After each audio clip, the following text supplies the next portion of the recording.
What if the most important night in Jewish history was also, on the other side of the world, a night of celebration? While Jerusalem burned, while the temple fell, while smoke rose so thick it could be seen from the Dead Sea, in Rome, people were eating, drinking, laughing. This is not the story of the victims. You already know that story. This is the story of the men who gave the order.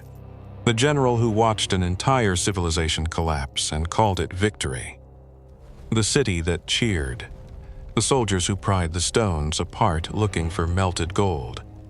And the question that history almost never asks: what does it feel like to destroy something sacred and win? We are not standing in Jerusalem. We are standing in Rome. And from this side, the night of the 9th of Av, 70 AD, looks completely different. Stay until the end. Because the answer to the question at the center of this story, did Titus order the temple burned, or did it happen against his will, changes everything about how you read the next 2,000 years of history. And before we go any further, subscribe to the channel right now and leave a comment telling us, do you think what happened that night was fate, or was it a deliberate choice? We read every single comment. Now let's begin. Imagine you are standing on the Palatine Hill in Rome. It is the summer of 70 AD. Below you stretches a city of 1 million people. The largest city on earth, the center of the world, as anyone living in that moment understood it.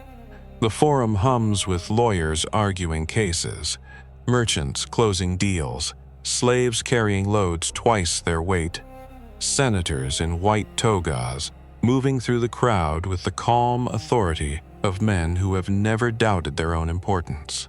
The smell of fresh bread from the bakeries mixes with the smoke of 1,000 daily animal sacrifices. Everywhere you look, marble. Everywhere you turn, power. Rome in 70 AD was not simply an empire. It was an idea. The idea that one people, disciplined, organized, ruthless when necessary, could impose order on a chaotic and barbaric world. And for most Romans, that idea was not arrogance. It was theology. The gods had chosen Rome.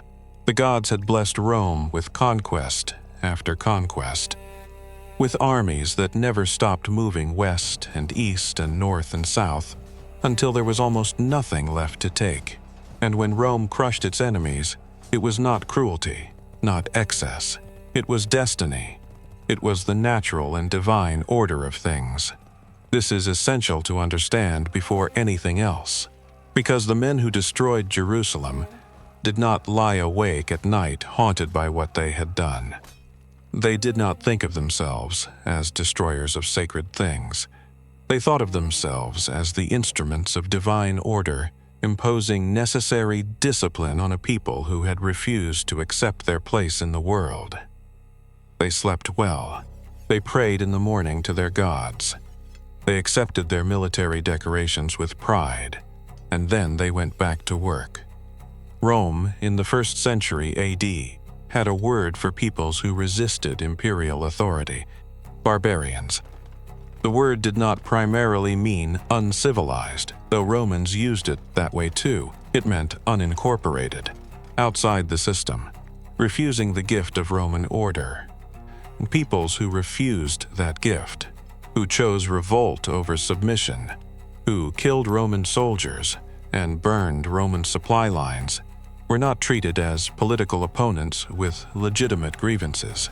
They were treated as problems to be solved, as infections in the body of the empire that had to be cauterized before they spread. This is the mental world that produced the siege of Jerusalem. Not hatred, not even cruelty for its own sake. Just the cold, administrative logic of an empire that had been solving problems this way for 500 years. The emperor in 70 AD was Vespasian, a practical man in every sense of the word. The son of a tax collector, no royal blood, no ancient family name to lean on, no claim to the throne except the loyalty of his legions and the force of his personality. He had built his career through campaigns in Britain, in Germany, in Judea. He was not elegant.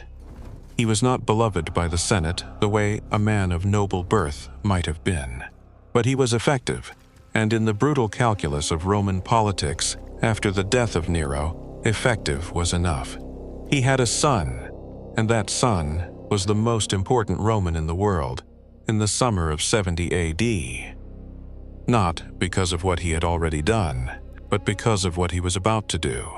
His full name was Titus Flavius Vespasianus, but the world would remember him simply as Titus.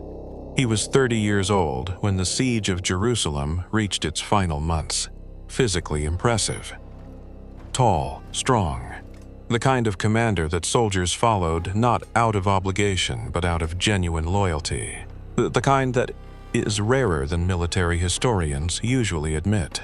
He had been educated in Rome, had grown up in the imperial court, had known Nero's sons as companions.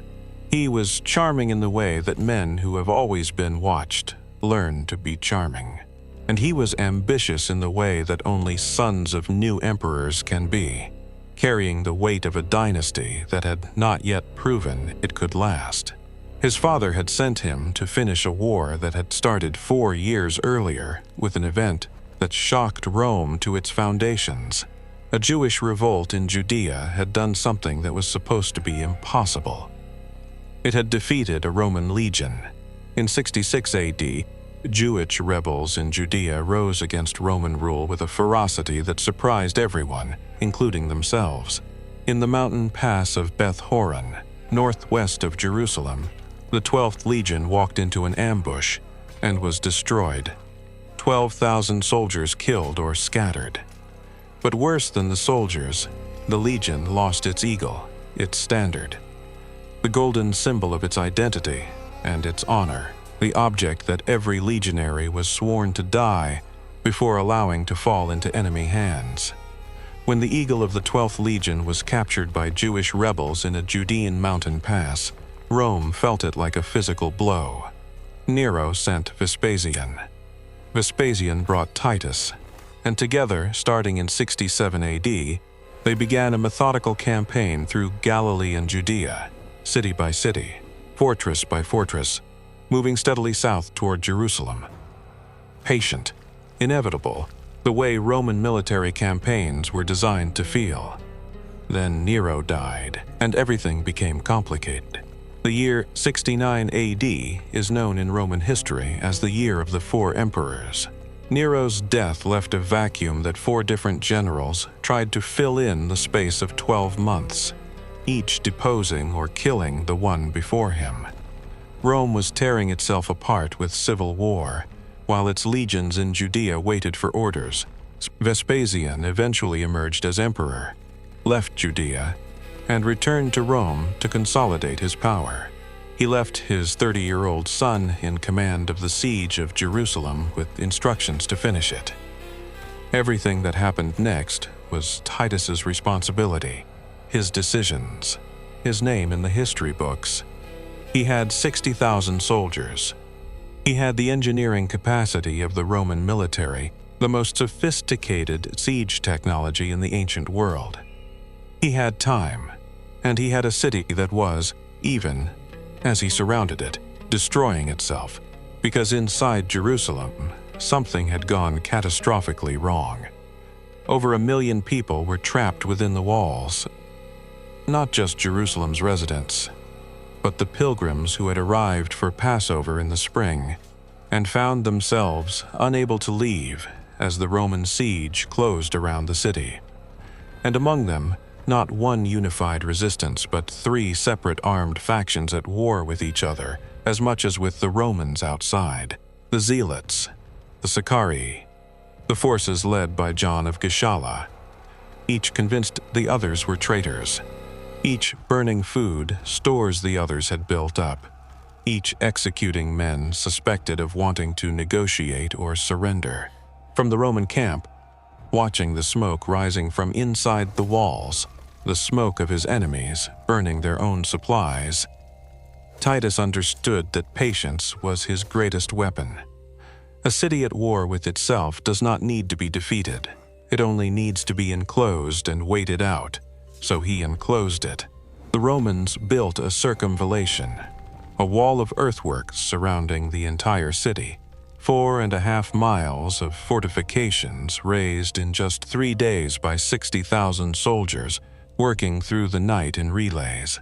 Nothing could enter, nothing could leave. Every Jew who tried to slip out through a hidden gate or a drainage channel was captured.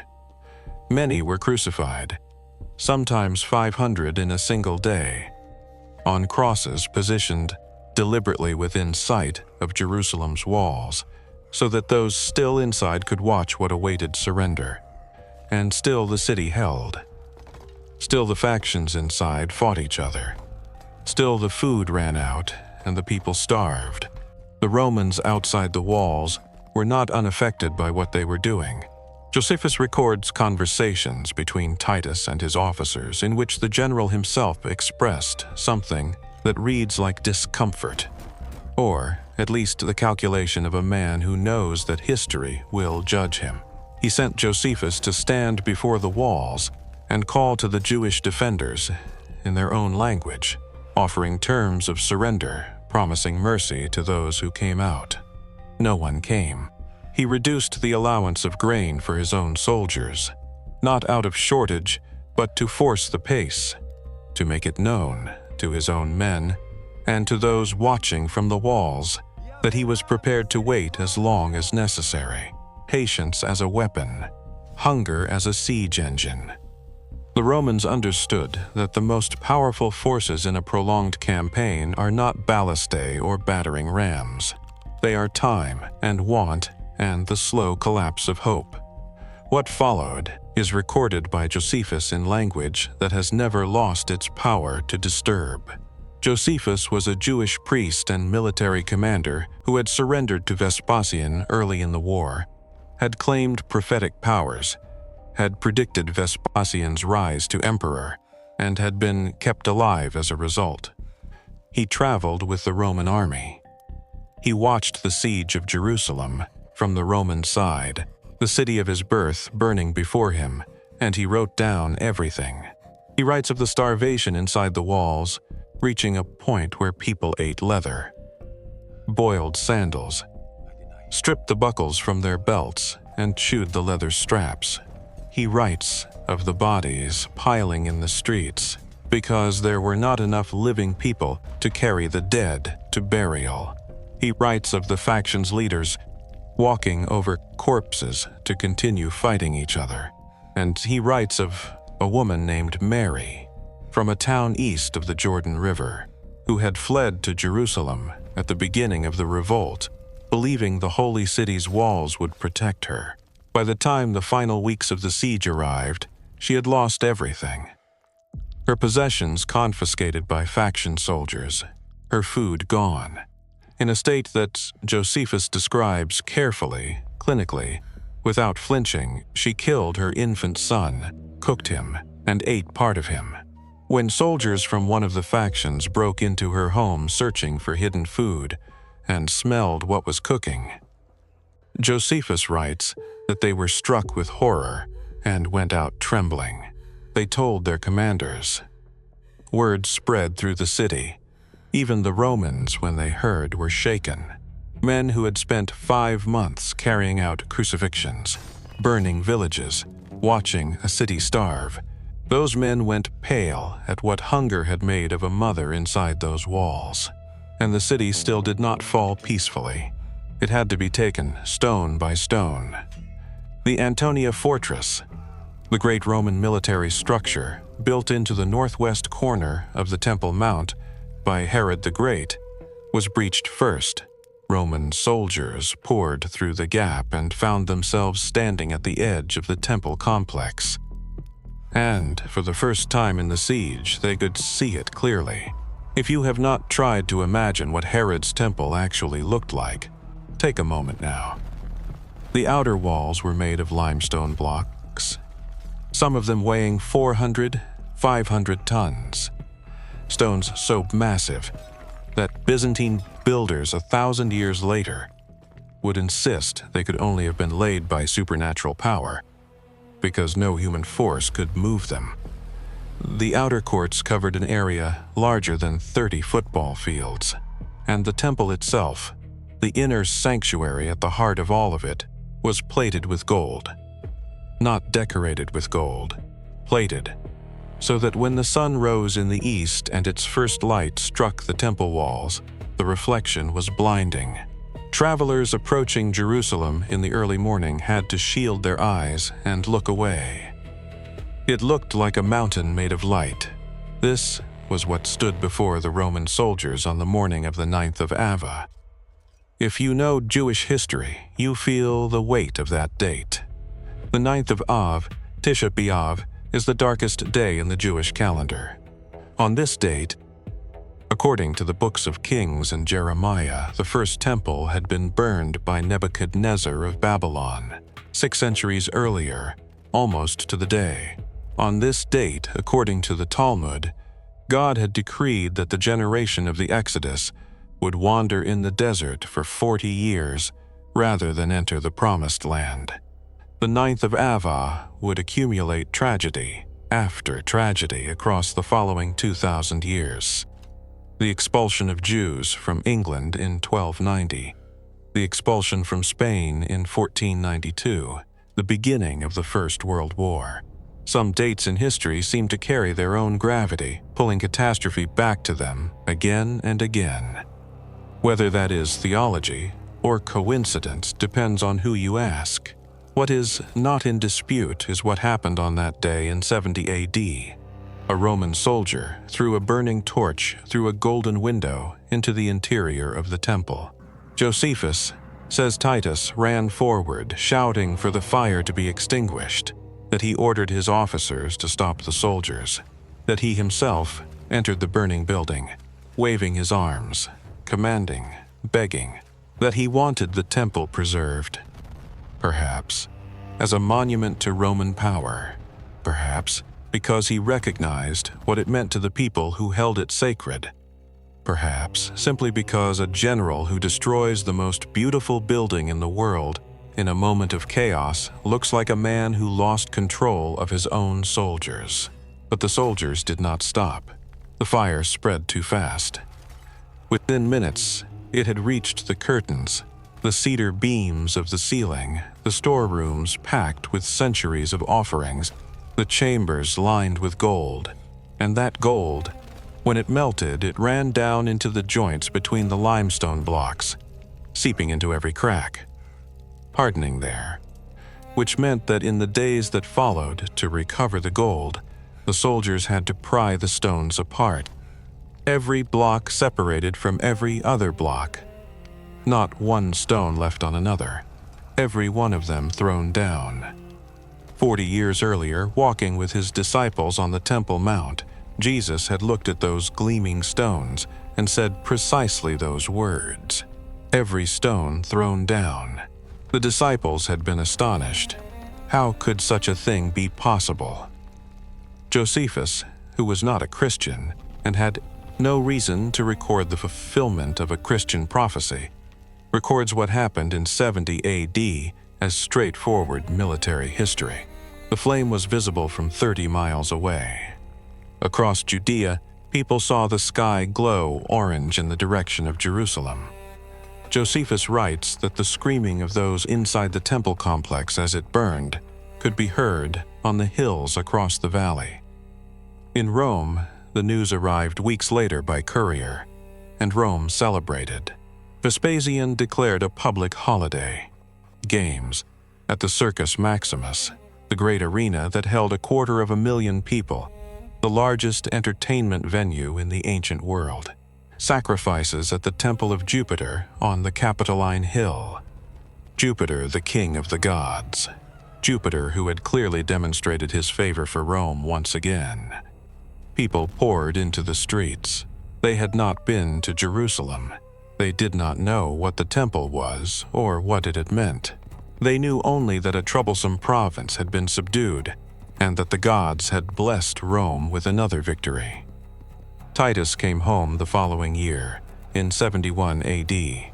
His triumph, The formal ceremonial celebration of a military victory, a ritual as old as the Republic itself, was one of the grandest Rome had seen in a generation. A triumph was not simply a parade. It was a religious ceremony, a theatrical performance, and a political statement compressed into a single overwhelming spectacle. The general rode in a golden chariot drawn by 4 white horses. The Senate walked before him in their togas.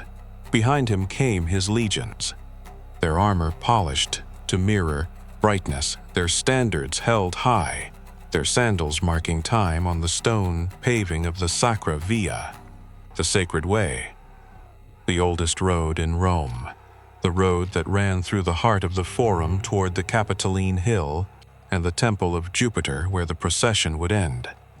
The procession moved through the heart of the city, past the Forum, past the temples, through streets packed with hundreds of thousands of spectators. At the front walked the Jewish prisoners, men, women, some of them, leaders of the revolt, chained, to be executed in the arena or sold into slavery across the empire. Behind them came the spoils, the menorah, the great 7-branched golden lampstand that had stood in the temple since the time of Moses in the wilderness, replaced and renewed across 1,000 years of Jewish worship. The object that more than any other represented the presence of God among his people, carried on wooden stretchers through the streets of Rome because it was too heavy for one man to carry, followed by the golden table of showbread, by the silver trumpets blown by the priests on the holy days, by hundreds of other sacred objects whose names and purposes most Romans had never heard. Josephus watched the procession. He does not write much about what he felt in that moment. Perhaps there were no words. He writes one sentence about the menorah. Among the spoils, it was conspicuous above all. You can see that moment today. The Arch of Titus stands at the east end of the Roman Forum, built after his death to commemorate his victory in Judea. Walk through it and look up at the relief carved on the inner wall of the arch on the right side as you pass through. Roman soldiers, their faces carved in stone, carrying the menorah through a triumphal procession. Tourists photograph it and move on. Most do not linger. Most do not know what that object is, or where it came from, or what its removal meant for the people it belonged to. But every year, on the anniversary of the 9th of Av, Jewish communities around the world observe Tisha B'Av. They fast from the evening before until nightfall. They sit on low chairs or on the floor in the posture of mourning. They read the Book of Lamentations, written by Jeremiah after the destruction of the first temple, words so raw with grief that they feel as though they were written the day before yesterday. They weep for a building, not for a political loss, not for a military defeat, but for the place where God had chosen to be close to his people, and which is now gone. For almost 2,000 years, the prayer at the end of the Passover Seder has included the words, "Next year in Jerusalem," not as tourism, as longing, as the expression of a wound that has never fully healed. Now, the question you have been sitting with since the beginning of this video. Did Titus order the temple burned? Josephus says no, an accident of war, a single soldier acting without orders, and a fire that moved too fast for anyone to stop. Josephus portrays Titus as almost tragic in that moment, a general who tried to save one of the wonders of the world and failed. But here is what you need to know about Josephus. He was writing under the direct patronage of the Flavian dynasty, Vespasian and Titus's family. They had given him his life, his Roman citizenship, his income, the house he lived in, and the name he wrote under. Josephus's full Roman name was Titus Flavius Josephus. He carried their name. He had every reason imaginable to present Titus as merciful, as cultured, as a man who respected the sacred sites of defeated peoples, the way Cyrus the Great had done 6 centuries earlier. The Roman historian Sulpicius Severus, writing 300 years later, but believed by scholars to have used sources now lost to us, gives a completely different account. He writes that Titus had a council of war before the final assault, and that at that council, Titus argued for the destruction of the temple. His reasoning, according to Severus, was strategic. While the temple stood, Judaism and the emerging Christian movement would have a center, a rallying point, a reason to return and rebuild. Destroy the center, and you scatter the people. Permanently 2 accounts. Completely opposite conclusions, and both authors had reasons to shade the truth. What we can say with certainty is this: Titus had the power to rebuild the temple. Rome had done it before, rebuilt sacred sites in provinces it had conquered, as a gesture of reconciliation, as a way of winning the loyalty of a defeated people. The temple could have been restored. It was not. In the years that followed 70 AD, the Roman policy toward Judea was not reconstruction but elimination. Jews were forbidden to enter Jerusalem. The city was physically rebuilt as a Roman colony called Aelia Capitolina, with a Roman street grid and Roman temples and Roman names for every street. A temple to Jupiter Capitolinus was built on or near the site where the temple of God had stood.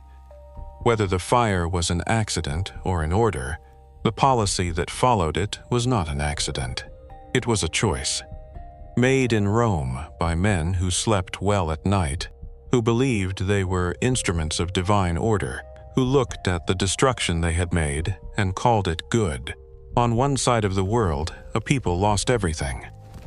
The center of their worship, the place where they brought their sacrifices and read their scriptures and heard the trumpets call on the holy days.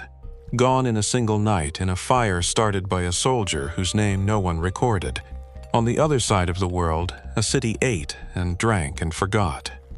History is told by the side that wins, the side that builds the arches and writes the official records and decides what is worth remembering.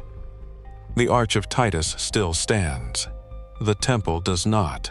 But the people it was built to humiliate are still here. Still fasting on the 9th of Ava. Still reading Lamentations by candlelight. Still saying, "Next year in Jerusalem." Tonight you heard the other side of that night.